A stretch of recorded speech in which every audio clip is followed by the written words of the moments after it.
Quand on considère les fonctionnalités d'utilité dans le cadre de la restauration de l'estuaire, on voit entre autres les fonctionnements au soutien des conditions de vie des organismes.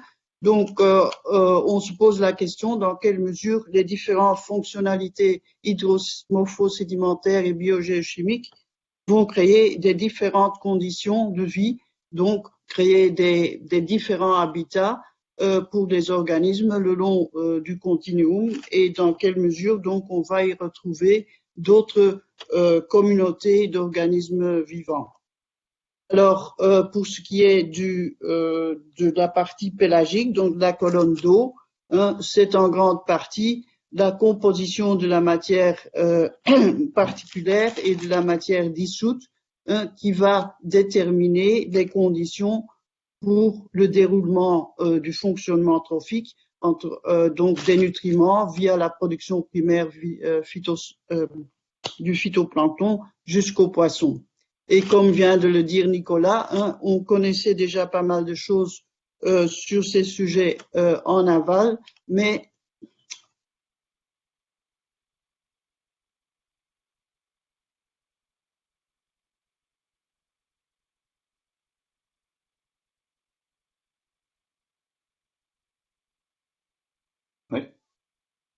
désolé, donc on connaissait déjà pas mal de choses en aval, mais la question se posait de savoir plus sur l'amont. Et donc,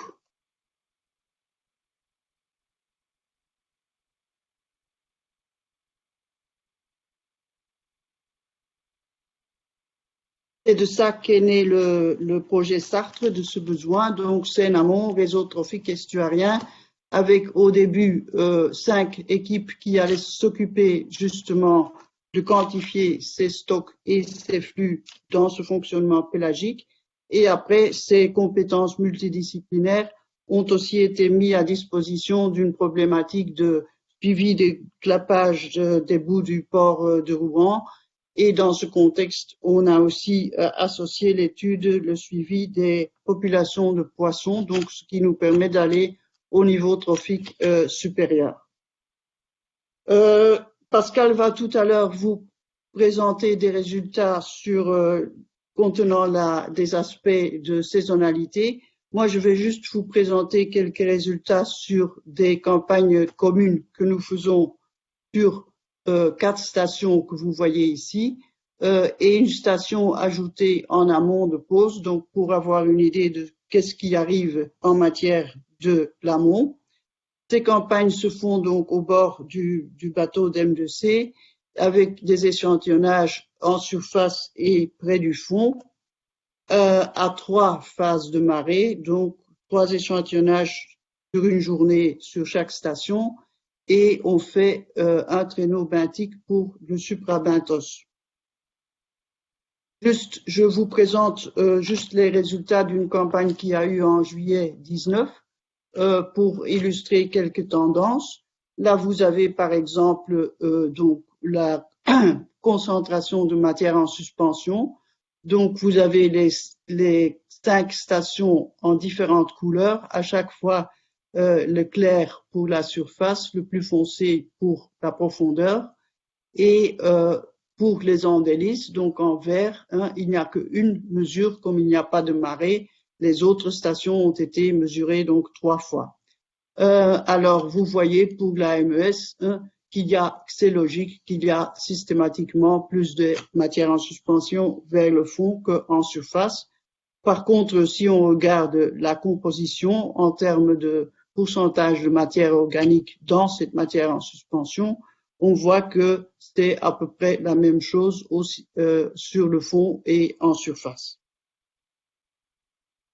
Arnaud a mesuré des isotopes stables sur cette matière en suspension et vous voyez que là, la signature est beaucoup plus négative vers l'amont que sur les stations en aval. Si on considère la production de tétraéthers, qui sont des molécules qui permettent de calculer, de détecter différentes compositions de communautés microbiennes, eh bien, vous voyez aussi qu'il y a une grosse différence entre les stations amont et les stations aval. Edith a étudié la matière organique dissoute et à travers la fluorescence, elle peut calculer certains indices comme par exemple le Bix qui démontre une production autochtone récente. C'est les courbes vertes là et vous voyez que ça descend de Tancarville jusqu'à Val-des-Leu pour remonter et que à Oissel, les valeurs sont systématiquement proches de ce qu'on trouve aux Andelys, donc en amont du barrage. Et systématiquement, c'est le cas pour Oissel qui ressemble aux Andelys et Val-des-Leu se distingue un peu des autres valeurs, des autres stations. Là, on rentre dans les communautés vivantes. Donc ici, la chlorophylle A comme marqueur de biomasse du phytoplancton. Et ce qui saute à l'œil, c'est qu'on a presque systématiquement plus de phytoplancton en profondeur qu'en surface. Et c'est, par exemple, très fortement le cas de nouveau à Val-des-Leu. Ce constat-là nous a beaucoup surpris et Pascal va vous en parler plus en détail tout à l'heure. Nous avons mesuré aussi des pigments marqueurs qui nous permettent donc de distinguer différents grands groupes d'algues phytoplanctoniques. Et vous voyez que en aval, Tancarville jusqu'à Val-des-Leu, on a surtout des diatomées et des aptophytes et pas grand-chose d'autre sauf quelques phéopigments. Mais qu'à partir de Oissel, et là j'ai agrandi l'échelle, on voit apparaître des algues vertes et des cryptophycées. Et donc que cette communauté à Oissel est différente de celle d'en aval et ressemble beaucoup à celle des Andelys. Et on voit la même chose à chaque échantillonnage et aussi bien vers les profondeurs qu'en surface. Pour le zooplancton, on a aussi des communautés en aval qui sont dominées par des copépodes calanoïdes, tandis que à partir de Oissel, on a des communautés qui sont dominées par des copépodes cyclopides et des cladocères, qui sont donc presque identiques à la communauté observée aux Andelys. Et de nouveau, ça se répète à chaque phase de marée et aussi bien en profondeur que en surface. Si on regarde le microzooplancton, on a surtout donc des nauplies de copépodes, des foraminifères et des rotifères. À ce niveau taxonomique-là, il n'y a pas beaucoup de tendances, mais si on regarde les rotifères qui ont été déterminés à l'espèce, vous voyez une communauté un peu spécifique à Tancarville, mais après, Caudebec et Val-des-Leu se ressemblent et sont différents de nouveau de Oissel qui ressemblent aux Andelys. Et finalement, pour le suprabenthos, on a à Tancarville des communautés dominées par des mycides, Neomysis et Mesopodopsis, et des crevettes, Cranion, tandis qu'on a donc des larves d'une autre crevette et des adultes à partir de Caudebec et à Val-des-Leu. Donc de nouveau, une distinction entre les communautés. Donc pour conclure sur cet inventaire des communautés, il y a bien deux différentes communautés, aval, amont, et donc la suite du programme Sartre va se concentrer sur la détection du fonctionnement de ces deux communautés. Est-ce que ces deux communautés différentes représentent bel et bien des fonctionnements trophiques, des systèmes trophiques différents? Alors, comme je vous ai dit en intro, on a donc aussi fait des suivis de clapage, le site de clapage se trouvant au milieu de nos sites de Sartre, donc les résultats peuvent être combinés. J'ai pas le temps de vous en parler en détail. Malheureusement, je peux juste vous mentionner que dans ce cadre-là, on a aussi donc les suivis par Sylvain des populations de poissons qui nous permettent de confirmer que donc, en parallèle avec l'amélioration de la qualité de l'eau, il y a effectivement actuellement des populations considérables d'éperlans, de flettes et de gobies tachetés en amont de la Seine. Et donc, je finis au nom de tous les participants du projet Sartre, de vous remercier de votre attention et de remercier le GIP pour l'organisation de cette journée. Et je passe la parole à Pascal. Du coup, oui, je prends le relais. Alors, dans Sarthe, effectivement, on fait des suivis sur point fixe. Et puis également, on a profité donc des remontées de la Seine qui sont organisées par l'agence de l'eau tous les 2 mois pour essayer de caractériser donc la dynamique du phytoplancton de la production primaire donc le long de l'estuaire.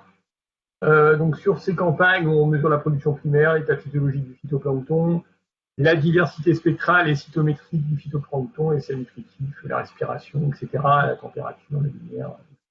Et puis on mesure également la qualité de la matière organique, donc avec les collègues de Bordeaux, donc Edith et puis Arnaud également de Paris, qui s'intéressent donc à la qualité de la matière particulière.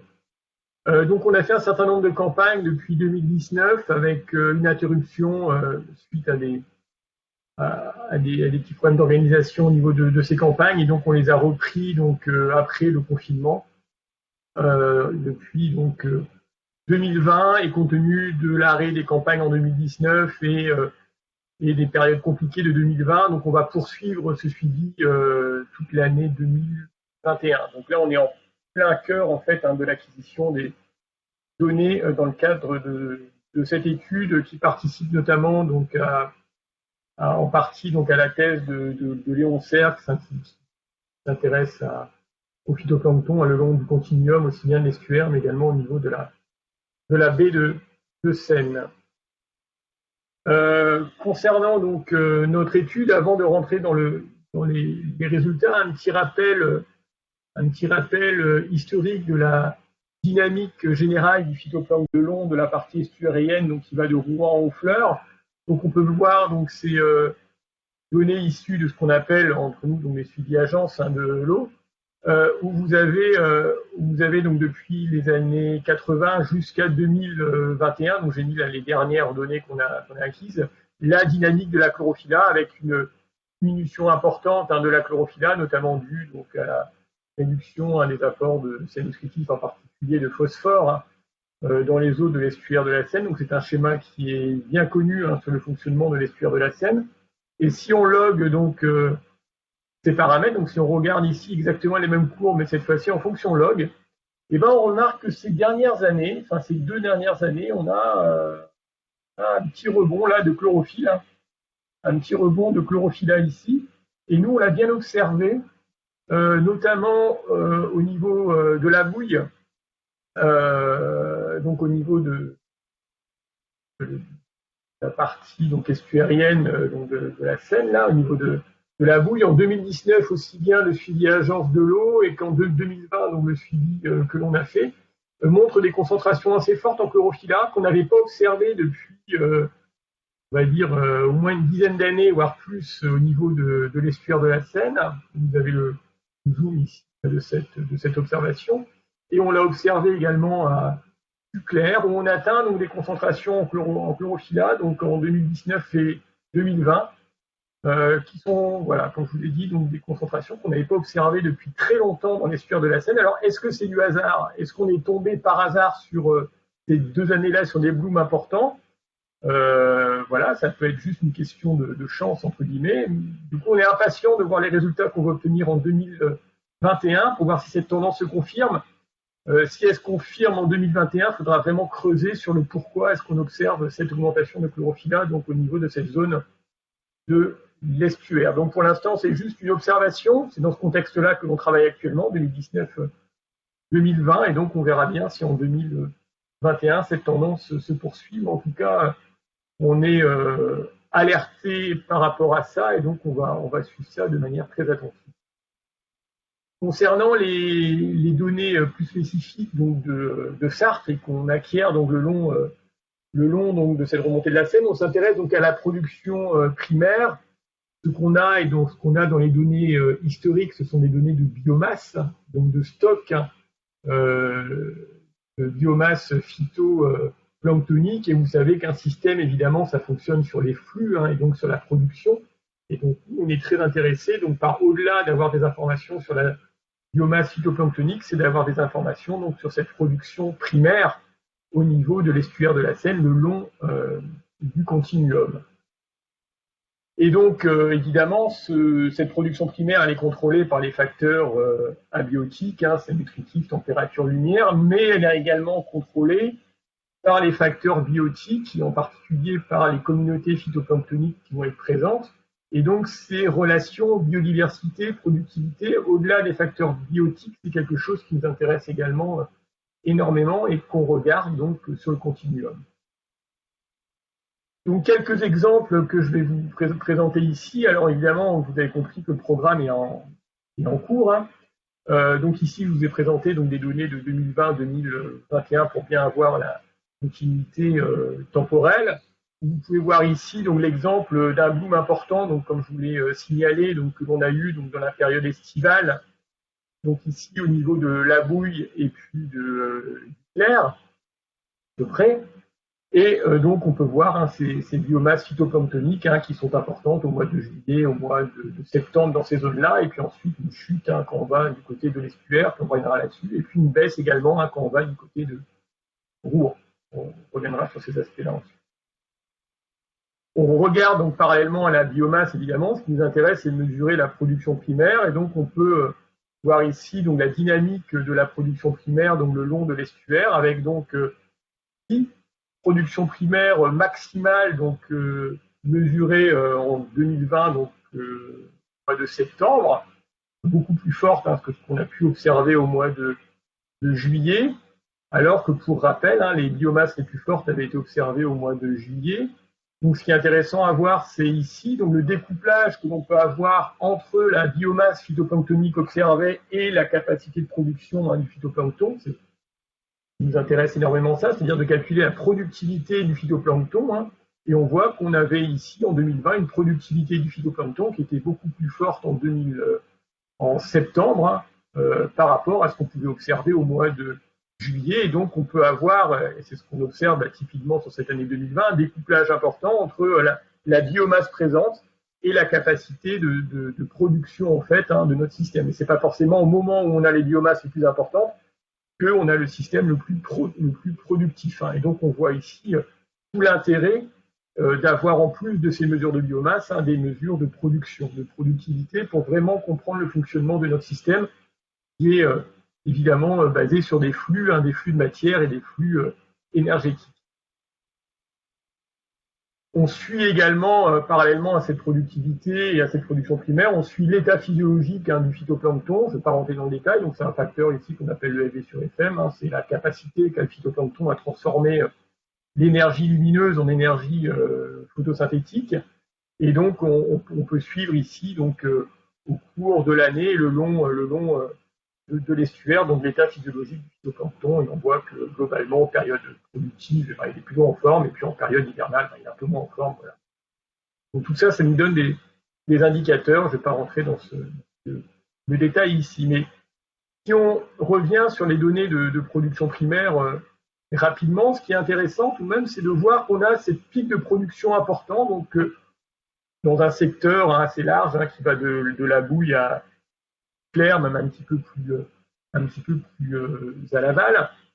Et ce qui nous intéresse, c'est de voir notamment cette baisse de production importante que l'on a donc entre Rouen et la Bouille, avec une production primaire donc qui est beaucoup plus faible, et puis ensuite une baisse de production que l'on a le long ici du continuum estuairien, donc depuis Duclair jusqu'à Honfleur. Et donc c'est vraiment intéressant de bien comprendre. Donc c'est ça qu'on va s'attacher maintenant, de bien comprendre les contrôles de la production que l'on a ici, donc en fonction des différentes zones de l'estuaire, pour bien comprendre ces contrôles de production, notamment pour bien orienter les mesures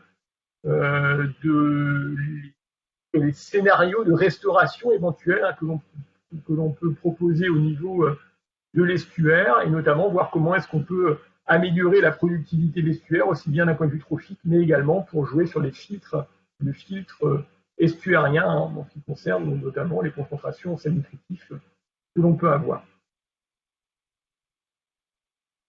On s'intéresse également, je vous l'ai dit, je passe assez vite là, sur la diversité phytoplanctonique, et notamment pour avoir des données à haute fréquence spatialisées, on utilise de la cytométrie en flux, qui nous permet de déterminer les grands groupes cytométriques. Donc ici, vous voyez les cyanobactéries, finalement, qui sont relativement faibles dans les suivis qu'on a pu faire.